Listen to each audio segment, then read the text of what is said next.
say to every one of you, do not think of yourself more highly than you ought, but rather think of yourself with sober judgment in accordance with the measure of faith God has given you. Pavul என்ன சொல்றாருன்னா, ரோமர்களுக்கு எழுதும் போது சொல்றாரு, உங்களை குறித்து நீங்க அதிகமா யோசிக்காதீங்க, உங்களை குறித்து உயர்வாக யோசிக்காதீங்க. Don't think of yourself to be too high. Okay, don't think of yourself too high. இன்னைக்கு நம்ம இந்த உலகத்துல நம்ம வாழ்றோம். Sometimes people, இன்னொரு வார்த்தையில சொல்ல போனா, யாருக்கு அதிகமா பணம் இருக்குதோ அவர்களை சுத்தி ஒரு கூட்டம் இருக்கும். அதிகமாக பணம் இருக்கிறவர்கள் சுத்தி எப்போதும் ஒரு கூட்டம் இருக்கும். அவர்கள் என்ன செய்வாங்கன்னா, எப்போதுமே அவங்களை சுத்தி இருப்பாங்க. காரணம் என்னவென்று சொன்னால், அவங்க வைத்திருக்கிற பணத்தின் நிமித்தமாக, டூ மச் மணி. ஓகே, டூ மச் மணி. அப்போ அந்த பணத்தின் நிமித்தமாக அவங்கள வந்து என்ன செய்வாங்க, உயர்வாக நினைப்பாங்க. ஓ, இவங்களுக்கு நிறைய பணம் இருக்குது, அதனால இவங்க ரொம்ப பெரிய ஆளு. என்னது, இவங்க யாரு, ரொம்ப பணம் இருக்கிறதுனால இவங்க யாரு, ரொம்ப, because they have so much money, they are big people. Okay, அல்லது அவங்க ஒரு பெரிய வீட்டில் இருக்கிறாங்க வச்சுங்க, big house, very big house, they live in a very big house. Automatically when you have too much money, you live in a, உங்களுக்கு அதிகமான காசு இருந்தா நீங்க என்ன செய்வீங்க, பெரிய வீட்டில் இருப்பீங்க. போன வாரம் மண்டே வந்து ஒரு ஃபினல் நடத்துறது கூப்பிட்டுருந்தாங்க என்ன, அம்பாங்க போயிருந்தேன். I went to Ampang. அங்க நீங்க பாத்தீங்கன்னா ஒரு 2 ரோ வீடு இருக்குது, 2 ரோ தான் நினைக்கிறேன், மேபி 3. அது ஒரு பெரிய ஒரு இடம். அங்க உள்ளுக்கு போனா எல்லாம் பெரிய பெரிய பங்களோ, எல்லாம் ஸ்விம்மிங் பூல் இருக்குது.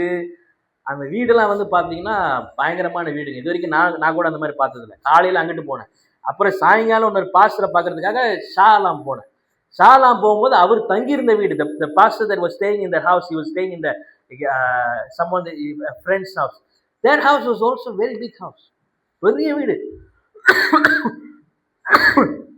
Excuse me. And sometimes when people live in the big house, they consider to be, you know, successful. அவங்க பெரிய வீட்டில் இருக்கிறதுனால என்னது, அவங்க எல்லாம் ஒரு பெரிய நபர்கள் அப்படின்னு சொல்லி மனிதர்கள் அப்படியாக யோசிக்கிறாங்க. Okay, and sometimes when people have this big house, they consider to be successful. So that's how the world thinks. When you have money, உங்களுக்கு பணம் இருந்தா நீங்க உலகத்துல ஒரு பெரிய ஆளு, உங்களுக்கு பெரிய வீட்டுல இருந்தீங்கன்னா நீங்க உலகத்துல ஒரு பெரிய ஆளு. இப்படிதான் அன்னைக்கு யோசிச்சாங்க. The same way that the people who Paul was writing to, Pavul வந்து இங்க இந்த கடிதத்தை எழுதுறாரு பாருங்க, அந்த சபைக்கு சொல்றாரு, அவங்க மத்தியில இந்த மாதிரி யோசனை எல்லாம் இருந்துச்சு. They had this kind of thinking and thought, and Paul said, don't think like that. ரட்சிக்கப்படாதவன் எப்படி யோசிக்கிறானோ அப்படி நீங்க யோசிக்க கூடாது. எப்படி யோசிக்க கூடாது? Don't think like how the worldly people think. அதுக்கு பவுல் என்ன சொல்றாரு, உதாரணம் கொடுக்குறாரு பாருங்க, 12:3 மறுபடியும் படிப்போம். For by the grace given me, I say to you, everyone, do not think of yourself more highly than you ought, but rather think of yourself with sober judgment in accordance with the measure of faith God has given you. கர்த்தர் வந்து உங்களுக்கு ஒரு குறிப்பிட்ட விசுவாசத்தை பகிர்ந்து கொடுத்திருக்கிறாரு. ஆகினால் உன்னை பத்தி நீ என்ன செய்யாத, அதிகமா உயர்வாக நீ நினைக்காத. நம்ம எல்லாருமே தேவ பிள்ளைகள். We are all children of God. Hallelujah, hallelujah. போன வாரம் வந்து ஒரு சூப்பர் மார்க்கெட்ல இருக்கும்போது ஒரு ஆண்டியை பார்த்தேன். அந்த ஆண்டி வந்து இங்க நம்ம ஒரு போதகரோட மனைவியாக இருக்கிறாங்க. அப்போ I saw this pastor's wife and I said hello to her. அவங்க வந்து நான் என்ன செஞ்சேன், ஹலோன்னு சொன்னேன் அவங்கள்ட்ட. அவங்க ஒரே அதிர்ச்சி ஆயிட்டாங்க. ஏன்னா இதுக்கு முன்ன அவங்க நம்மகிட்ட பேசுறது கிடையாது, நான் அவங்கள்ட்ட பேசுறது கிடையாது. ஏதோ ஒரு சந்தர்ப்ப சூழ்நிலையில அவங்க என் முன்னுக்கு வந்தாங்க. அதனால I said hello to her. She was very much shocked and surprised and happy. பேசிட்டு இருக்கும்போது சொன்னேன், when we were talking, I said to her, you know, even though we belong to different church, நம்ம வந்து வேற சபையில நம்ம இருக்கிறோம், but we are all big family. நம்ம எல்லாருமே ஒரே பெரிய குடும்பமாக இருக்கிறோம். யாரோட குடும்பம் நம்ம பெரிய குடும்பம்? ஆண்டவராக இயேசு கிறிஸ்துவின் குடும்பம். சபை வேற பேரா இருக்கலாம். The name of the church could be different name. The pastor of the church could be a different person. அவங்க வந்து வேற போதகராக இருக்கலாம். But we all preach the same word, that is the message of Jesus Christ. இயேசு கிறிஸ்துவின் நற்செய்தி. அதே போல இன்னொரு கூட்டம் என்ன தெரியுமா சொல்லுவோம், there's another group will say, pastor நாங்க எங்க போனாலும் ஒரே கர்த்தரை தான் நாங்க ஆராதிக்கணும்னுவாங்க. அல்லேலூயா. என்னது, நாங்க அங்கிட்டு கேலுக்கு போனாலும் சரி, சிரமானுக்கு போனாலும் சரி, ஒரே தேவனை தான் நாங்க ஆராதிக்கிறோம் பாஸ்டர் அப்படின்னுவாங்க. The thing is this, ஒரு காரியத்தை நம்ம நல்லா அறிந்து கொள்ள வேண்டும். என்னன்னு சொன்னால், எப்படி நம்ம பூமிக்கு நம்ம வரும்போது ஒரு தாய் ஒரு தகப்பன் இருக்கிறாங்களோ, அதே போல நம்மளோட வாழ்க்கைக்கு ஒரு ஆவிக்குரிய தாய் ஒரு ஆவிக்குரிய தகப்பன். அல்லேலூயா. என்னோட இருக்கிறீங்களா இன்னைக்கு? ஆமென். நம்ம ஆவிக்குரிய தகப்பன் ஆவிக்குரிய தாய் நம்மளுக்கு ஒருத்தவங்க தான். There is one person. அதுதான் கர்த்தர் நமக்கு நியமித்து கொடுத்திருக்கிறார். சங்கீதக்காரன் சொல்லுவாங்க, கர்த்தரோட வீட்டுல நடப்பட்டிருக்கிறவர்கள் அவங்க என்ன செய்வாங்க, ஆசீர்வதிக்கப்பட்டிருப்பாங்க. those who are planted in the house of God will be blessed. why? இங்க அங்கேயும் நவுந்துட்டு இருக்குல்ல, எங்க நீங்க இருக்கிறீங்களோ அவங்க கரெக்டா நீங்க இருந்தீங்கன்னா நீங்க ஆசீர்வதிக்கப்படுவீங்க. அல்லேலூயா. சரி, இன்னைக்கு காலை வேளை அங்க நம்ம போக போகல, நம்ம இதான் பார்க்க போறோம், faith. alright. சோ பவுல் சொல்றாரு, அதிகமா யோசிக்காத, உங்களுக்கு வந்து ஒரு விசுவாசம் கொடுக்கப்பட்டிருக்குதுன்றாரு. அப்போ எல்லாத்துக்குமே வித்தியாசமான அளவு விசுவாசம் கொடுக்கப்பட்டிருக்கா? that means do we all have different levels of faith? என்ன நினைக்கிறீங்க? எல்லாத்துக்குமே வித்தியாசமான அளவு கொடுத்திருக்கிறாரு ஆண்டவர். எத்தனை பேர் ஆமான்னு சொல்றீங்க? கை தூங்க பாப்போம். என்ன அருண் நினைக்கிறேன்? அருண் என்ன நினைக்கிற? ஆண்டவர் வந்து நம்மளுக்கு எல்லாத்துக்கும் வித்தியாசமான விசுவாசம் கொடுத்திருக்கிறாரா, இல்ல எல்லாம் ஒரே மாதிரி கொடுத்திருக்காரா? Is God given us same level of faith or different level of faith? உனக்கு கூட கொடுத்திருக்காரா, எனக்கு குறைவா கொடுத்திருக்காரு நினைக்கிறியா? என்ன நினைக்கிற?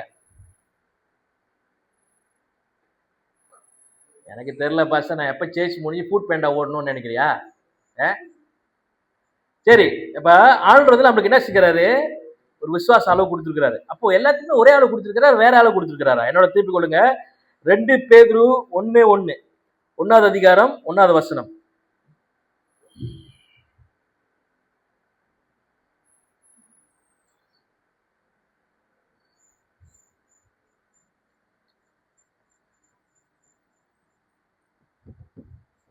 Two Peter chapter 1 verse 1 என்ன சொல்லுது பாருங்க.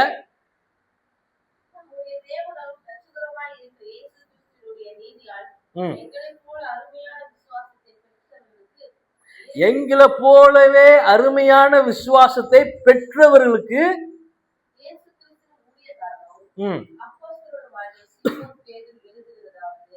to those who through the righteousness of our God and Savior Jesus Christ have received a faith as precious as ours. அவர் என்ன சொல்றாருன்னா, நாங்க எப்படி அந்த விசுவாசத்தை பெற்றுக்கிறோமோ அதே போலதான் நீங்களும் பெற்றுக்கிறீங்க. the same level of faith that you have received we also have. அப்போ எல்லாத்துக்குமே ஒரே அளவு தான் கொடுக்கப்பட்டிருக்கிறது. ஆமென். என்ன எல்லாத்துக்குமே ஆண்டவர் என்ன செய்யல, மாத்தி மாத்தி கொடுக்கல. எனக்கு கொஞ்சம் கூட, உங்களுக்கு கொஞ்சம் குறைவா, அப்படி யாரும் ஆண்டவர் என்ன செய்யல. அதே போலதான் ஆண்டவர் நம்மளை நேசிக்கிற விதமும். that's the same way God loves us. he doesn't love me so much that he doesn't love you that much. ஆண்டவர் வந்து என்ன அதிகமா நேசித்து உங்களை நேசிக்காம போகல. அவர் எல்லாத்தையும் அவர் நேசிக்கிறாரு. எந்த அளவுக்கு என்ன நேசிக்கிறாரோ அதே போலதான் உங்களை நேசிக்கிறாரு. just as how God loves me and the same way he loves you. okay, சரி, இப்போ we all have the same amount of faith, all same faith, all same amount of faith. okay, அப்போ எல்லாத்துக்குமே சேமான விசுவாசம் கொடுக்கப்பட்டிருக்கிறது. ஆனா எனக்கு கொடுக்கப்பட்டிருக்கிற விசுவாசத்தை எந்த அளவுக்கு பயன்படுத்துறேன்னு சொல்லி யாரோட கையில் இருக்குது? the level of faith that has been given to me, how much I want to use this faith depends on who? நம்ம கையில தான் இருக்கு. உதாரணத்துக்கு வச்சுங்க, எனக்கு 100% விசுவாசம் கொடுக்கப்பட்டிருக்குது வச்சுங்க, I have 100%, but I only choose to use 10%. அல்லது அருண் வந்து ஒரு 40% யூஸ் பண்றான் வச்சுங்க, ஜீவன் வந்து ஒரு 50%, இசைக்கேல் ஒரு 90%. நம்ம எல்லாருமே வேற வேற லெவல்ல தான் யூஸ் பண்றோம். we all use different measure of faith. okay, so again, what is faith? being sure of things, நான் நம்புகிறதுக்கு உறுதியுமாக இருக்கிறது, காணாதவைகளின் நிச்சயமாக இருக்கிறது. இதுதான் விசுவாசம். ஆனா அது எப்படி நடக்கும்? how would it happen? it is by the grace of God. தேவனோட கிருபையினால. விசுவாசம் எப்படி இருக்கும்? விசுவாசம் மேல எப்படி இருக்கும்? அது எனக்குள்ள இருக்குது, it's inside of me, but how does it look like? மத்தேயு 17வது அதிகாரம் 20வது வசனம். ஆண்டவர் வந்து ஒரு உதாரணம் கொடுக்கிறாரு பாருங்க. look at how Jesus Christ describes faith. மத்தேயு 17வது அதிகாரம் 20வது வசனம் என்ன சொல்லுதுன்னு பாருங்க.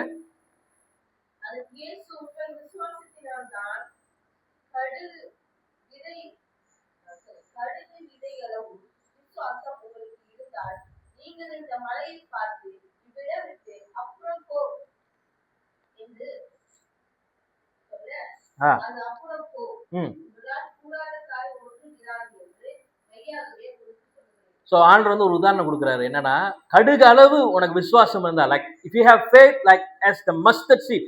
அப்ப கடுகு வந்து எந்த அளவு எவ்வளவு பெருசா இருக்குது? எவ்வளவு பெருசு? சின்னது தானே. அது என்ன இந்த சைஸ்ல இருக்குமா இல்ல இதோட சின்னதா இருக்குமா? இதோட ஒண்ணு சின்னதா இருக்கும். இவ்வளவு இருக்குமா? ஓகே, அவ்வளவுதான் இருக்கும் அந்த சைஸ். ஆண்டவர் சொல்றாரு, இந்த அளவுக்கு உனக்கு விசுவாசம் இருந்தா, that means Jesus saying we have this much of faith. அதை நீங்க பயன்படுத்துனீங்கன்னா, that means we use it, use பண்ணீங்கன்னா, மலையை பார்த்து மலையே நீ என்ன செய், அகன்று போன்னு சொன்னா மலை என்ன செய்யுமா? And he says if you have this much of faith and if you tell the mountain to move, it will move சொல்றாரு.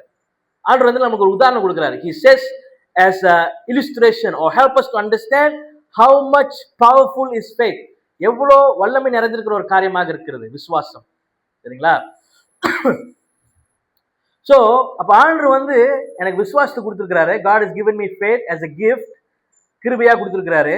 அதே போல அந்த விசுவாசத்தை நான் எந்த அளவுக்கு பயன்படுத்துறேனோ அந்த அளவுக்கு என் வாழ்க்கையில நன்மையை பார்ப்பேன், அதிசயத்தை பார்ப்பேன். That means as much as I use it, I will see miracles and blessings in my life. Alright? அப்போ விசுவாசம் நம்மளுக்கு கொடுக்கப்பட்டிருக்கிறது. Our faith will also be tested. Faith will also be tested. நம்மளோட விசுவாசம் என்ன செய்யும்? சோதிக்கப்படும். நம்ம எந்த அளவுக்கு நம்ம விசுவாசத்தை நம்ம பயன்படுத்துறோம், எனக்கு கிருபையா கொடுக்கப்பட்டிருக்குது, எந்த அளவுக்கு நான் விசுவாசத்தை பயன்படுத்துறேன்னு சொன்னா இங்கதான் நான் பயன்படுத்துறேன். என்னோட விசுவாசம் சோதிக்கப்படும். சரிங்களா? ஆண்டவர் வந்து when the angel of the Lord appeared to Mary and he said you're going to bear a child, அந்த தேவதூதன் மேரியை பார்த்து சொன்னா, நீ வந்து என்ன செய்ய போற? ஒரு தாயா மாற போற. You're going to become a mother even before getting married. கல்யாணம் ஆகிறது முன்னுக்கே நீ என்ன செய்ய போற? ஒரு குழந்தை உனக்கு உண்டாக போகுதுன்னு சொல்ற. என்னோட திருப்பி கொள்ளுங்க லூக்கா 1:45 வசனம். Look chapter 1 verse 45.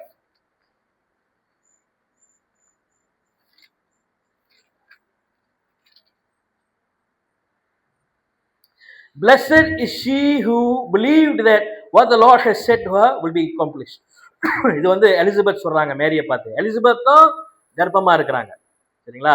35வது வசனத்தை நம்ம படிப்போம். அதே அதிகாரம் 35வது வசனம். Then the angel of the Lord, the angel answered, the Holy Spirit will come upon you and the power of the Most High will overshadow you. So the only Holy One to be born will be called the Son of God. Even Elizabeth, your relative, is going to have a child in her old age, and she who was said to be barren is in her 6th month. For nothing is impossible with God. தமிழ்ல படிங்க பாப்போம் 35ல இருந்து. மேரியை பார்த்து சொல்றாரு தேவதூதர்.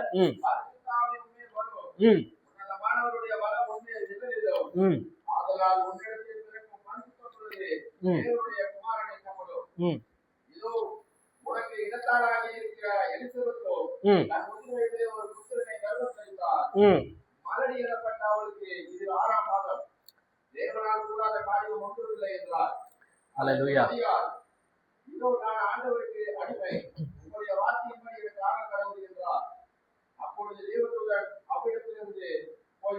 Hallelujah. மரியாள் பார்த்து தேவதூதன் சொன்னாங்க, உன்னோட வார்த்தையின்படி அப்படியே நடக்கட்டும்ன்றாங்க.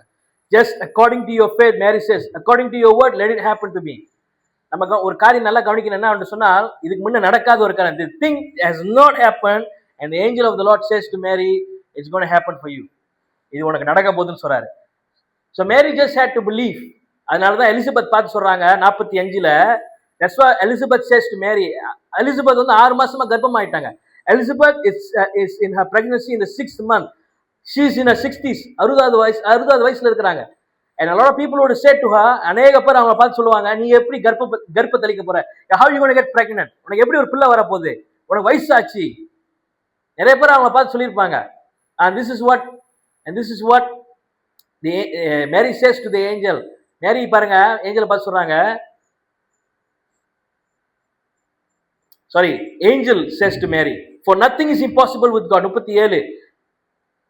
கர்த்தரால முடியாத காரியம் எதுவுமே இல்லை. கர்த்தரால முடியாத காரியம் எதுவுமே இல்லை. For all things are possible with God and all things are possible if you believe. நீங்க விசுவாசித்தா நீங்க அற்புதத்தை காணுவீங்க, நீங்க ஆசீர்வாதத்தை பெற்றுக்கொள்வீங்க. ஆனா நீங்க செய்ய வேண்டியது விசுவாசிக்க வேண்டும். ஹல்லேலூயா. என்னது? We have to first believe, have faith. I gotta be sure, I need to be certain. அது உறுதியே இருக்கு எனக்கு வேணும், நம்பிக்கை எனக்கு வேணும், நிச்சயம் எனக்கு வேணும். இந்த அளவு இருந்தாலே போதும். ஆண்டவர் சொல்றாரு, if I have this level of faith, it can happen in my life. என்னோட வாழ்க்கையில அது நடக்கும். அப்ப மேரியோட விசுவாசம் அங்க சோதிக்கப்படுகிறது. Mary's faith was tested. Mary's faith was tested even before she got married. இவங்களுக்கு அப்பதான் கல்யாணம் நிச்சயிக்கப்பட்டிருக்கிறது. இவங்களுக்கு என்ன நிச்சயிக்கப்பட்டிருந்துச்சு? கல்யாணம் நிச்சயிக்கப்பட்டுச்சு. நீங்க யோசிக்கணும், ஒரு சகோதரி வந்து கல்யாணத்துக்கு ஆகிறதுக்கு முன்னுக்கே அவங்க கர்ப்பம் ஆகுறாங்கன்னா அவங்கள சுத்தி இருக்கிற சமுதாயம் எப்படி பேசும்? Think about it. Mary was a youth, and here she is receiving a news saying she's going to get pregnant even before marriage. Think about how the community would have responded to her. அவங்கள சுத்தி இருக்கிற நபர்கள் எப்படி அவங்கள பத்தி யோசிச்சிருப்பாங்க, சிந்திச்சிருப்பாங்க? என்ன யோசிச்சிருப்பாங்க? சரியில்லாத பிள்ளை என்ன வச்சிருப்பாங்க? என்ன வச்சிருப்பாங்க? ஓ, இது தவறான பிள்ளை, கல்யாணத்துக்கு முன்னுக்கே கர்ப்பம் ஆயிடுச்சு. she became pregnant even before getting married. தவறா பேசியிருப்பாங்களா இல்லையா? But she was certain and sure. She heard from the angel of the Lord. அவர்கள் தேவ தூதன் இடத்துல அந்த செய்தி பெற்றுக்கொண்டாங்கன்னு சொல்லி ஒரு நம்பிக்கையும் ஒரு உறுதியும் அவங்களுக்கு இருந்தது. அது நிமித்தமாக என்ன செஞ்சாரு? இயேசு கிறிஸ்து பூமிக்கு வந்தார். அவங்க விசுவாசம் என்ன செய்து? சோதிக்கப்படுகிறது. அதே போலதான் இன்னைக்கு நம்மளோட வாழ்க்கையில் இந்த same way our faith will be tested. It's easy to say, நம்மளால சொல்ல முடியும், நான் ஆண்டவரை விசுவாசிக்கிறேன், எனக்கு ஆண்டவர் மேல நம்பிக்கை இருக்குது, எனக்கு தெரியும் கர்த்தர் செய்வார், கர்த்தர் நடத்துவார், கர்த்தர் அந்த கதவு திறந்து கொடுப்பாருன்னு சொல்லி. ஆனால் உங்களோட சூழ்நிலைகள் மாறும் போது, that means when your situations change, that whatever God said will happen, it doesn't look like it's going to happen. ஆண்டவர் என்னெல்லாம் சொல்லியிருக்கிறாரோ அதெல்லாம் நடக்காத போலவே இருக்கும்போது, உங்களோட சூழ்நிலைகள் உங்களுக்கு விரோதமாக இருக்கும்போது, எப்படி அந்த மாதிரி நேரத்தில் ஆண்டவர் நம்புவீங்க? எப்படி அந்த மாதிரி நேரத்தில் ஆண்டவர் நீங்க விசுவாசிப்பீங்க? How will you believe? How will you have faith that God can do it for me? கர்த்தர் எனக்கு செய்து கொடுப்பார் என்று சொல்லி. எப்படி மேரியோட விசுவாசம் சோதிக்கப்பட்டது, அதே போல நம்மளோட விசுவாசம் சோதிக்கப்படும். நம்மளோட விசுவாசமும் சோதிக்கப்படும். நம்ம வாழ்க்கையில கடந்து போகிற ஒவ்வொரு சூழ்நிலைகளும் ஒவ்வொரு போராட்டங்களும், that means the circumstances that I go through in my life, the problems and the challenges that I have in my life will reveal to me how much faith I am using in my life. Hallelujah. என்னெல்லாம் நான் கடந்து போகிறேனோ, என்ன போராட்டத்துல, என்ன பிரச்சனைகள், என்ன உபத்திரங்கள் நான் கடந்து போகிறேனோ, இதெல்லாம் என்ன தெரியுங்களா காமிக்கும்? ஒரு காரியத்தை காமிக்கும். என்னன்னா, எந்த அளவுக்கு என்னோட விசுவாசத்தை நான் பயன்படுத்தி நான் வாழ்றேன். ஹல்லேலூயா. எந்த அளவுக்கு தேவன் எனக்கு கொடுத்திருக்கிற விசுவாசத்தை நான் பயன்படுத்தி வாழ்றேன். போன வாரம் நம்ம கவனிச்சோம் எபிரேயர் 11:6. என்ன கவனிச்சீங்க நீங்க? Hebrews chapter 11 verse 6 என்ன சொல்லுச்சு? படிங்க பாப்போம். எபிரேயர் 11வது அதிகாரம் 6வது வசனம்.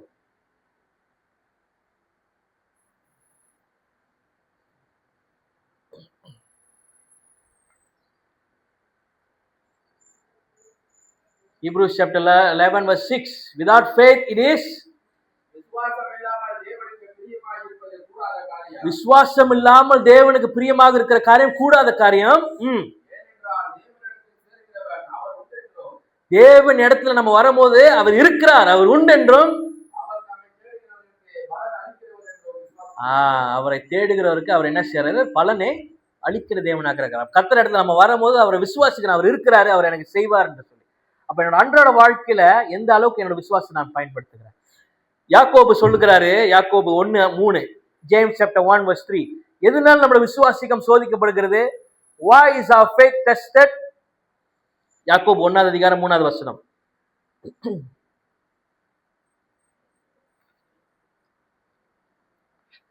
First James chapter 1 verse 3.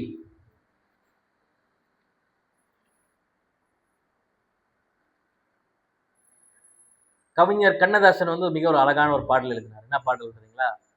நினைப்பதெல்லாம் நடந்து விட்டால், என்னது? நினைப்பதெல்லாம் நடந்து விட்டால், சத்தமா சொல்லுங்க, நினைப்பதெல்லாம் நடந்து விட்டால் என்ன?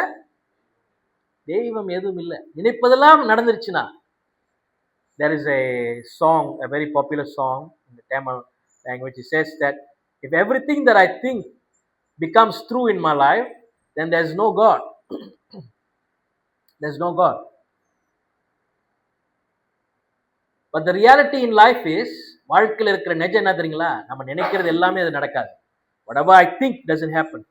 And that's where I need God's help in my life. அங்கதான் எனக்கு கர்த்தரோட உதவி எனக்கு தேவைப்படுது. யாக்கோபு 1வது அதிகாரம் 3வது வசனம் என்ன சொல்லுது? உங்கள் விசுவாசத்தின் பரீட்சையானது பொறுமையை உண்டாக்கும் என்று அறிந்து அதை மிகுந்த சந்தோஷமாக இருங்கள். அது உங்களுக்கு என்ன செய்யுது? அந்த பரீட்சை அல்லது நீங்க சோதிக்கப்படும் போது, that means the testing produces perseverance. உங்களுக்கு என்ன செய்யுது? பொறுமையை உங்களுக்கு என்ன செய்யுது? கொடுக்குது. அது மட்டும் இல்ல, உங்களோட விசுவாசம் பலன்படுகிறது. your faith is strengthened. நீங்க விசுவாசம் நீங்க என்ன செய்வீங்க? வளருவீங்க. எப்படி இன்னைக்கு ஜிம்முக்கு போனா பாடி பில்டிங் செய்றாங்களோ, today when you go to gym you see people carrying the heavy weight, all the dumbbells and all that. அதை எடுத்து பில்ட் பண்றாங்க பாத்தீங்களா? எதுக்கு பில்ட் பண்றாங்க? why you gotta do it? அதெல்லாம் தூக்குனாதான் உங்களுக்கு மசில் வளரும். ஆமாவா இல்லையா? தூக்காம muscle வளருமா? if we don't carry the dumbbell and all the weight things, you think you will have muscle? Muscle இருக்கும்னு நினைக்கிறீங்களா? மசில் இருக்காது. அதெல்லாம் தூக்குனாதான் உங்களுக்கு மசில் வரும். if you carry it, that's when you have the muscle. in the same way, அதே போல என்னோட விசுவாசம் சோதிக்கப்படும் போது என்னோட விசுவாசத்துல நான் என்ன செய்றேன்? வளர்கிறேன். அது மட்டும் இல்ல, என்னோட விசுவாசம் என்ன செய்யுது? பலப்படுகிறது. ஆனா நம்மளோட வாழ்க்கையில போராட்டங்கள் வரும்போது, பிரச்சனைகள் வரும்போது, that means when we face obstacles or things didn't work out the way we wanted it to work out, there is a delay, ஒரு தாமதம் இருக்கிறது, சொன்ன காரியம் இன்னும் நிறைவேறல அப்படின்னு சொல்லும் போது நம்ம சோர்ந்து போகும்போது நம்மளோட விசுவாசம் நம்ம பலப்படுகிறோமா? Are we strengthened in our faith? No, we are getting weak in our faith. நம்மளோட விசுவாசம் நம்ம என்ன செய்றோம்? பலவீனமா மாறிடுறோம். we become faithless. விசுவாசம் இல்லாமல் மாறிடுறோம். காரணம், நான் எதிர்பார்த்த காரியம் நடக்கவில்லை என்று சொல்லி. வேதத்துல மிக ஒரு சிறந்த ஒரு உதாரணம் என்னவென்று சொன்னால் யோசேப்பு. in the Bible we can look at the story of Joseph. யோசேப்போட வாழ்க்கையில ஆண்டவர் ஒரு வாக்கு கொடுத்திருந்தாரு, தரிசனமா கொடுத்திருந்தாரு. he revealed it through a vision when he was sleeping. he said, I'm going to bring you to a very high place in your life. even your brothers will bow down to you. ஆண்டவர் சொல்றாரு, அவனை பார்த்து, உன வாழ்க்கையில உன்னை உயர்ந்த இடத்துக்கு நான் கொண்டு போக போறேன், உன்னோட அண்ணன்மார்களே உன்னை வந்து என்ன செய்வாங்க? வணங்குவாங்க அப்படின்னாரு.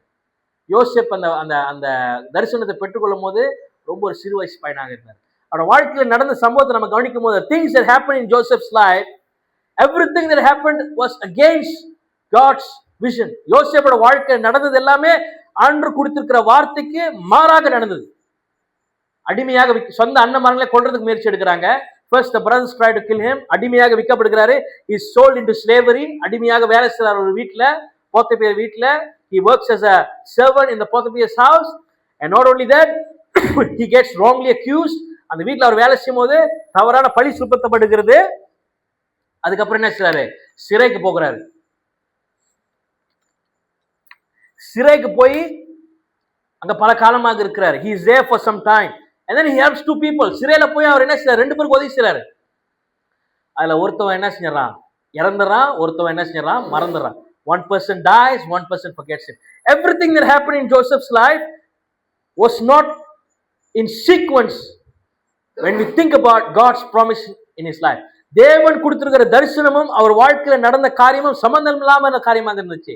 but you know what, நீங்க தேவனை நீங்க விசுவாசித்தீங்க என்று சொன்னா, if you continue to believe God even despite your circumstances, உங்களோட சூழ்நிலைகள் எப்படி இருந்தாலும் சரி, உங்களோட போராட்டங்கள் எப்படி இருந்தாலும் சரி, அது எல்லாத்தையும் காட்டிலும் நீங்க தேவன் கொடுத்திருக்கிற வாக்கை நீங்க விசுவாசித்தீங்க என்று சொன்னால், அது அந்த அந்த சூழ்நிலைகள் எல்லாத்தையும் கர்த்தர் உங்களுக்கு ஒரு ப்ரொமோஷனாக ஒரு ப்ரொமோஷனல் உள்ள படியாக அதை கர்த்தர் மாற்றி அமைப்பார். அல்லேலூயா, அல்லேலூயா. அதெல்லாம் ஒரு ப்ரொமோஷனாக மாத்தி கொடுப்பாரு. பிசாசு என்னமோ நினைச்சான், என்னமோ செஞ்சான் ஜோசப்போட வாழ்க்கையில. in Joseph's life the devil tried to do something, cause maximum damage. ஆண்டவர் உனக்கு இந்த தரிசனம் தானே கொடுத்திருக்காரு, இதை நிறைவேறாம நான் பண்ணிடுறேன் அப்படின்னு பிசாசு நினைச்சான். the devil planned and he said, God has given you this vision, I'm going to guarantee it that it fails. உன் வாழ்க்கையில அது நடக்காதுன்னு சொல்லி நான் உனக்கு என்ன செய்றேன்? எல்லாத்தையும் செய்வேன். ஆனா எந்த அளவுக்கு பிசாசு முயற்சி எடுத்தாலும் சரி, அத்தனை அளவுக்கு கர்த்தர் அதை படிக்கலாக மாத்தி கொடுத்தாரு யோசப்போட வாழ்க்கையில. அல்லேலூயா. நீங்க செய்ய வேண்டியதெல்லாம் ஒண்ணே ஒண்ணுதான், விசுவாசிக்க வேண்டும். ஆண்டவர் அதான் நம்மகிட்ட எதிர்பார்க்கிறாரு. That's what he expects us to do. இந்த வருஷம் சபைக்கு ஆண்டவர் ஒரு வாக்கு கொடுத்திருக்காரு. என்ன கொடுத்திருக்காரு? எதுவுமே this year God has given a promise. He says nothing will be delayed. And you got to think about that verse, meditate on it, confess it. காணப்படாதவைகளின் உறுதியும் நிச்சயமாக இருக்கிறது. அப்படின்னா ஆண்டவரே நீங்க ஒரு வார்த்தை கொடுத்திருக்கிறீங்க, அதை நான் பெற்றுக் கொடுக்கிறேன் ஆண்டவரே, அதுக்கு நான் நன்றி சொல்ல வேண்டும். அல்லேலூயா. எப்போதுமே நம்ம பெற்ற பிற்பாடு தான் நம்ம நன்றி சொல்லுவோம், ஆமாவா இல்லையா? That means I receive the blessing, then I say God thank you. But what if you have faith and you sure, you're certain, உறுதியும் இருக்கு, நம்பிக்கையும் இருக்குது, and you say thank you to God in faith today that what he is about to do in your life. Hallelujah. Can you do that right now? இப்ப நீங்க செய்ய முடியுமா? What is it that you are believing for in your life this year? என்ன காரியத்துக்காக நீங்க விசுவாசிச்சு கொண்டிருக்கிறீங்க? Can you say thank you to God in advance because you are so sure, you are so certain, உங்களுக்கு 100% உறுதியும் இருக்குது, 100% நம்பிக்கையும் இருக்குது, ஆனா ஒன்றும் நடக்கல. உங்களோட விசுவாசத்தை நீங்க பயன்படுத்துறீங்க. ஆண்டவரே இந்த காலை வேளை உங்களால சொல்ல முடியுமா? ஆண்டவரே நன்றி, அந்த புதிய வேலைக்காக நன்றி, பண சூழ்நிலைகள் மாற போகிறதுக்காக நன்றி. என்ன காரியத்துக்காக நீங்க விசுவாசிச்சு கொண்டிருக்கிறீங்க? What is it that you are believing for right now? நான் உங்களுக்கு ஒரு குறிப்பிட்ட நேரம் கொடுக்குறேன். I want you to thank God right now. கர்த்தருக்கு நன்றி சொல்லுங்க பாப்போம் இந்த காலை வேளை. என்ன காரியம் நீங்க விசுவாசிச்சு கொண்டிருக்கீங்க? என்ன காரியம்? What is it that you are expecting a miracle for in your life? என்ன அற்புதம் உங்களுக்கு தேவை இந்த காலை வேளை? Can you thank God? உங்களால கர்த்தருக்கு நன்றி சொல்ல முடியுமா இன்னைக்கு? Can you do it? சரி, ஓகே. எல்லாரும் கண்ணை மூடுங்க கொஞ்ச நேரம். I want you to open up your mouth and start giving thanks to God. கர்த்தருக்கு நன்றி சொல்லுங்க பாப்போம் இந்த காலை வேளையில. என்ன காரியம் நீங்க ஜெபிச்சு கொண்டிருக்கிறீங்க? என்ன காரியம் உங்களுக்கு ஒரு பதில் வேணும்? What is it that you've been praying for, believing for, that you want a miracle in your life? What is it? Thank God in advance today. இந்த காலை வேளையில கர்த்தருக்கு நன்றி சொல்லுங்க பாப்போம். எப்பவுமே பெற்றாதான் நன்றி சொல்லுவோம், ஆனா இப்ப நீங்க முன்னுக்கே சொல்ல போறீங்க, ஆண்டவரே நன்றி. ஏன்னா என்னது? காணாதவைகளின் நிச்சயமாக இருக்கிறது, நம்புகிறதுக்கு உறுதியுமாக இருக்கிறது. ஆண்டவர் எனக்கு செய்வார், நான் விசுவாசிக்கிறேன், நான் நம்புறேன். ஆண்டவரே நன்றி, அந்த புதிய காடிக்காக நன்றி. ஆண்டவரே என்னோட உடம்புல இருக்கிற பலவீனங்கள் நீங்க போகிறதுக்காக நன்றி. ஆண்டவரே ஒரு நல்ல வேலை கிடைக்க போகிறதுக்காக நன்றி, சம்பள உயர்வு கிடைக்க போகிறதுக்காக நன்றி. என்ன காரியத்துக்காக நீங்க விசுவாசி கொண்டிருக்கிறீங்க? சத்தமா சொல்லுங்க பாப்போம். நன்றி நன்றின்னு சொல்லுங்க பாப்போம்.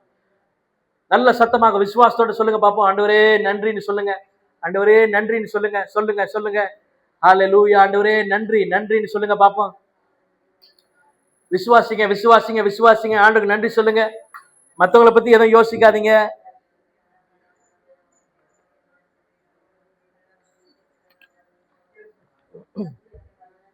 ஆண்டவர் சொல்லியிருக்கிற எதுவுமே தாமதமாகாதுன்னு சொல்லுங்க. God has said that nothing will be delayed. Give God thanks right now. அப்படியே வாய்களை திறந்து அப்படியே கொண்டு ஆண்டவரே நன்றி, நீங்க செய்து கொண்டிருக்கிறதுக்காக நன்றின்னு சொல்லுங்க, நன்றின்னு சொல்லுங்க. ஆண்டவரே என்னோட சூழ்நிலைகள் மாறிக்கொண்டிருக்கிறதுக்காக நன்றி, ஆண்டவரே நன்றி ஆண்டவரேன்னு சொல்லுங்க சொல்லுங்க சொல்லுங்க. அப்படியே கொஞ்ச வாயில திறந்து சொல்லுங்க. அருமையான தேவ பிள்ளையே, எவ்வளவுக்கு எவ்வளவு நன்றி சொல்லுகிறீங்களோ அவ்வளவுக்கு அவ்வளவு விசுவாசம் பலப்படும். How many times you say thank you to God, that's how many times your strength, your faith will be strengthened. That's how many times God will cause things to happen in your life. தேவன் அற்புதங்களும் அடையாளங்களும் செய்வார். நீங்க எதிர்பார்க்காத நேரத்தை செய்வார். நீங்க ஆச்சரியப்படுகிற அளவுக்கு ஆண்டவர் செய்வார். God will cause it to happen in such a way that you'll be amazed.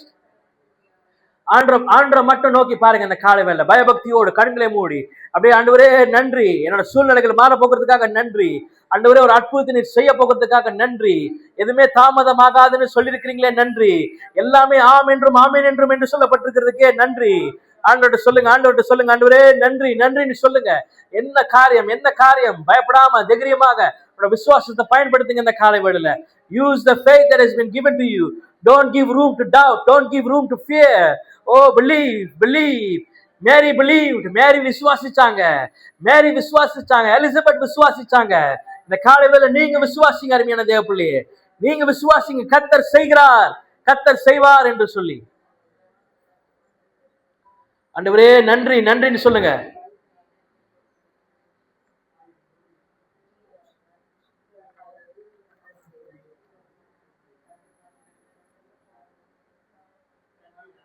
ஹல்லேலூயா. ஸ்தோத்திரம் ஆண்டவரே, ஸ்தோத்திரம் ஸ்தோத்திரம் ஸ்தோத்திரம் ஸ்தோத்திரம் ஸ்தோத்திரம் ஸ்தோத்திரம் ஸ்தோத்திரம் ஆண்டவரே, ஸ்தோத்திரம் ஸ்தோத்திரம் ஸ்தோத்திரம். நன்றி, நன்றி ஆண்டவரே, நன்றி ராஜா, நன்றி ராஜா, நன்றி. நீர் செய்ய போகிறதுக்காக நன்றி செலுத்துகிறோம். இந்த காலை வேளையில நன்றி செலுத்துகிறோம் ராஜா.